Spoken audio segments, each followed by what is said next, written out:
Rice సోదరులకు నమస్కారం. ఈరోజు మనము పొద చిక్కుడు పంట గురించి తెలుసుకుందాం. ఇది వచ్చేసి ఎటర్నా క్రాప్ సైన్సెస్ చెందినటువంటి లలిత అనే రకం. ఇది వచ్చేసి దీని పూత కలర్ వచ్చేసి మనకు పర్పుల్ ఫ్లవర్ ఉంటుంది. చూడండి రైస్ సోదరులారా ఏ విధంగా ఉందో. ఇది వచ్చేసి మనకు 50 నుంచి 55 రోజులకు మొదటి కోత వస్తుంది. దీని ద్వారా ఏమంటే మనకు ఎర్లీగా వచ్చే వెరైటీ ఇది. చూసుకుంటే మనకు చాలా వర్షాలు దాదాపు 20 డేస్ కంటిన్యూగా వర్షాలు పడుతున్నాయి. కానీ ఏ విధంగా మనకు కాప్ సెట్ అయింది చూడండి. ఏ విధంగా కాప్ ఏ విధంగా సెట్ అయింది చూడండి.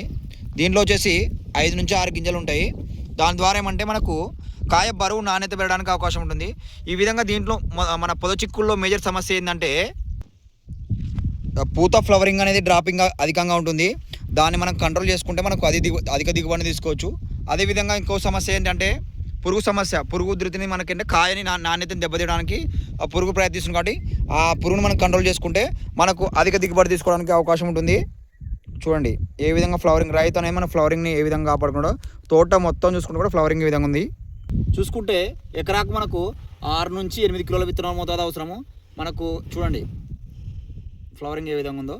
సో మీకు ఏమైనా ఆల్ ఓవర్ ఏపీ తెలంగాణ మనకు సీడ్ ఏమైనా కావాలనుకున్నా, ఫర్దర్ ఇన్ఫర్మేషన్ ఏమైనా కావాలనుకున్నా కింది నెంబర్లకు సంప్రదించండి. మరొకసారి మనం తోట ఓవరాల్ లుక్ చూద్దాం ఏ విధంగా ఉందో.